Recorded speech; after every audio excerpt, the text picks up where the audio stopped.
Hey guys, what's up? Mr.CrazyKid here, bringing you another awesome, amazing video. So today we're going to do something very different. We are going to be doing a review of this Manfrotto compact aluminum tripod.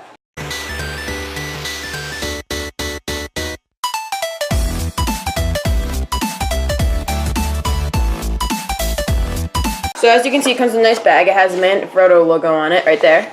The only thing I don't like about the bag is that it can be hard to get the tripod in, but it does have a little button here that you press to, move it back and forth on the string. So let's just take it out. And here it is. This is my pride and glory. This is the tripod I use all the time.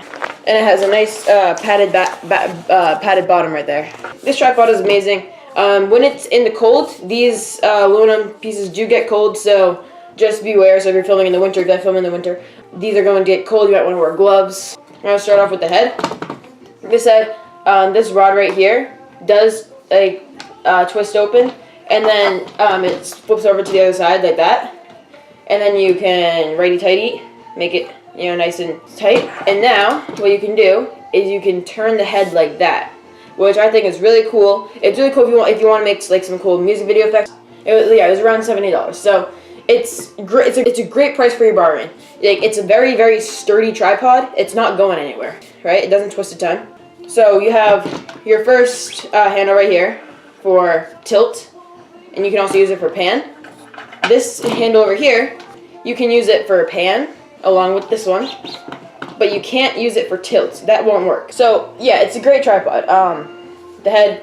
So basically, yeah, it moves side to side like that, which is pretty cool if you're filming music videos or something. You can get a cool effect where the camera turns sideways. Yeah, look at that. It's a weird effect, but it can work in some cases. So let's just go back to the original. So yeah, I like this tripod a lot. You have a little knob right here, and you can twist that, and then this will extend up. And then if you want it to stay there, you just have to tighten it nice, and then it's really not going anywhere. You can press that once it's up the top, and then it comes right out like that. See, perfect. And now you have a little monopod. It doesn't touch the ground, but it's more like a monopod selfie stick. Push, when it's in here, just push that button, and it'll go right back down. You have a little latch right here, and then you pull that open, and then the little plate comes out. Yeah, like 1/8 inch, something like that. I forget. You have that, and then on the back you have a little screw right here, and you can turn that, so you can tighten that. I don't know if that's good. But yeah, it has little labels on there, so it tells you which way the lens is going. So for me, the lens is usually going this way, right? Also does plan for the lens to go this way, right? So then you can also actually tilt like that, right? So you can tilt like that, and you can basically do the same type of movement, but opposite, right? And you can have it like that, which is pretty cool. So yeah, and then most of the time, though, you'd have your camera lens facing that way. So the camera lens would be facing you, and then you turn that way, go up and down, or stuff like that. So it's pretty great. The legs. These are great legs. They're very sturdy. You have 4 sections, and they're each open with the whatever it's called, the flip, the switch or whatever. So yeah, it's very simple to use. They all open, but I wouldn't recommend opening all of them because then, obviously, as you know, because of gravity and the physics and stuff, it will become less sturdy as the thinner legs come out. And because for the sake of stability, I wouldn't recommend keeping the little legs out because these are a lot thinner than the other legs, the rest of the legs. So I would not recommend using the little legs unless you really have to. But if you're all the way up and you really need to get that height, I would recommend just going out for the first 3, and then once you're at the third one, then that goes down. You don't put out the little one. That's what I usually do. And then if you really need more height, sorry about that. If you really need more height, then you can just take this and pull it up, and you can get the more height that you want. So it's perfect.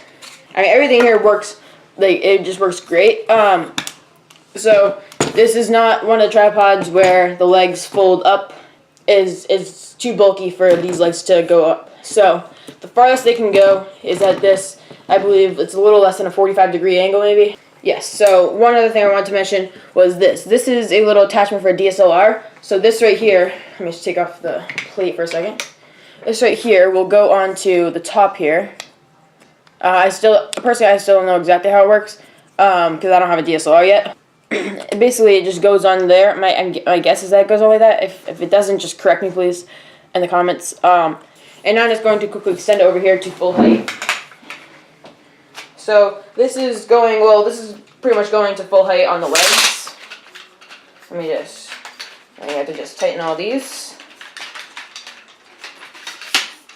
And sometimes when you do the, just open them all up and then just, like, make a big jolt and, like, force them down, they don't all open all the way, but it works pretty well. They're nice, they have enough stability that it will work. So this is extended all the way. This right here is its max height, which is just about my height, which I am 5'3". So this thing right here can go to about 64, 65 inches, which is great. One thing to note is that while it is at full max height, the legs here do get a little shaky, which is why I don't recommend using the lower legs right there, because as you can see, I'm shaking it at the top a little, and then the whole thing does shake a little. Now, it does not include a hook down bottom, unfortunately, to support down the weight evenly in the middle. So that's one thing that you might need to know. And because these legs don't go any further, it would be hard to put a sandbag on them to prevent them from moving. Personally, I do find this tripod a great tripod. I use it all the time. So yeah, that's really it. I'm just going to put it back in the box, or put it back in the case right now, and just show you, putting it away. There is one thing I want to mention why I am putting it away, though. Okay. So you can just take this. Just take them all. And one thing about the flip lock legs is that you can easily know, like, if like it sounds wobbly or something, it's very, very easy to know, like, which one is, like, not fully tight and stuff like that. So the leg locks, so if you prefer, like, the twist locks, that's okay, but this tripod would not be for you if you prefer the twist locks, just because this one is obviously flip locks, not twist locks. So, flip locks. This is a great tripod for you. So yeah, basically you have this, right, and then you take it and you can turn it so that way it just goes into one of these, but you don't want to put into this one, the little spinny thingy, that's what we'll call it, because that just won't work. And then when you put it in, there's only one thing I'm not a big fan of, is that it's sometimes hard to get in sometimes, especially with this, that piece right there. That always gets caught in the bag, so you always have to lift that up over that. And then it just fits perfectly in the bag. And you zip that up, and then you're good to go, really. So, yes, this is the Manfrotto Compact Advanced Tripod. It goes for around 70 bucks. I will put the link in the description for you guys. I would definitely consider buying this tripod for beginner photographers. If you're just taking pictures, don't go for this one because this is more for video. If you're taking pictures, I would suggest investing in a ball joint head. My final words on this, I give this a 5-star review. It's great for the price. I would recommend this to anyone. The tripod is an amazing tripod. And one more time, link in the description. And cue the outro. Thank you.